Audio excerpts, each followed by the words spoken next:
Israel ఇప్పుడు భారత సహాయం కోరుకుంటుంది. భారత సహాయం ఎందుకు కోరుకుంటుందంటే పాకిస్తాన్ని ఎండగట్టింది. ఆపరేషన్ సింధూర్లో పాకిస్తాన్ని ఉగ్ర దేశంగా ప్రపంచం ముందు తీసుకువెళ్ళింది. అదే విధంగా ఇప్పుడు హమాస్ను కూడా ఉగ్ర సంస్థగా ప్రకటించాలి.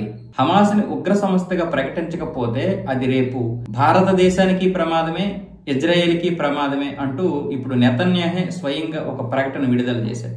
లష్కరే తోయిబా, జైషే మహమ్మద్ లాంటి ఇంటర్నేషనల్ ఉగ్ర సంస్థలను ఉపయోగించుకుంటూ హమాస్ ఇప్పుడు తన యొక్క ఉనికిని చాటుకోవడానికి తీవ్ర ప్రయత్నాలు చేస్తుంది, ఇప్పటికే చేస్తూనే ఉంది. కాబట్టి హమాస్ ని ఉగ్ర సంస్థగా భారత్ లాంటి అతిపెద్ద ప్రజాస్వామ్య దేశం ప్రకటిస్తే హమాస్ మీద కూడా తీవ్ర ఒత్తిడి ఉంటుంది.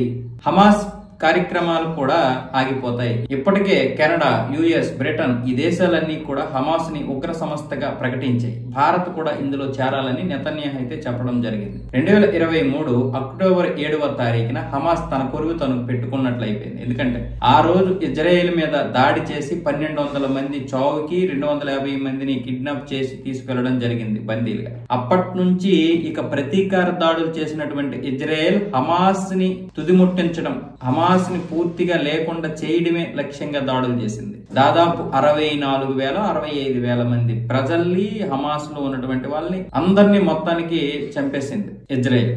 ఐడిఎఫ్ చేసినటువంటి దాడిలో అనేక మంది ప్రజలు చనిపోయారు, హమాస్ నేతలు చనిపోయారు. అసలు హమాస్ కకావికలమైపోయింది. మళ్ళీ ఇప్పుడు అమెరికా ప్రోద్బలంతో, అమెరికా ఒత్తిడితో జరిగినటువంటి ఈ యొక్క కాల్పుల విరమణ లేదా శాశ్వత విరమణ ఏదైతే ఉందో దీనివల్ల ఇప్పుడు మళ్ళీ గాజాలో హమాస్ అయితే తన యొక్క కార్యక్రమాల్ని పునరుద్ధరించడానికి ప్రయత్నాలు చేస్తుంది. అందుకే ఇప్పుడు ఎలాగైనా సరే దీన్ని పూర్తిగా నాశనం చేయాలి, పూర్తిగా లేకుండా చేయాలని ఇజ్రాయెల్ ఇప్పుడు భారత సహాయం అయితే కోరుతుంది. అయితే ఇజ్రాయెల్ చేయాల్సిన పని ఏంటంటే ఇజ్రాయెల్ కూడా పాకిస్తాన్ ని ఉగ్ర దేశంగా ప్రకటించాలి. ఇజ్రాయెల్ ఏమంటుందంటే పాకిస్తాన్ అయినా సరే లేకపోతే పాలస్తీన్ అయినా సరే ఈ రెండు దేశాలు మనకు ప్రమాదకరమే అంటుంది. అయితే భారతదేశం ఇప్పుడు పాలస్తీన్ లో ఉన్నటువంటి హమాస్ ని ఉగ్ర సంస్థగా ప్రకటిస్తుందా అంటే ఒక విధంగా అవకాశాలు ఉంటాయి. పాకిస్తాన్ అని వీళ్ళందరూ కలిసి ఉగ్రదేశంగా అంటే మనం కూడా వాళ్ళని ఉగ్రదేశంగా అనొచ్చు. అయితే భారతదేశం పాలస్తీన్ కి సపోర్ట్ చేసింది, అంటే ఒక దేశంగా ఏర్పడడం కోసం ఐక్యరాజ్య సమితి. ఇలాంటి పరిస్థితుల్లో మరి హమాస్ ని ఉగ్ర సంస్థగా ప్రకటించాలి అని భారత్ ముందుకు రావాలంటే ఖచ్చితంగా పాకిస్తాన్ ని ఉగ్రదేశంగా ప్రకటించాలి. అలా చేస్తాయంటే చేయదు.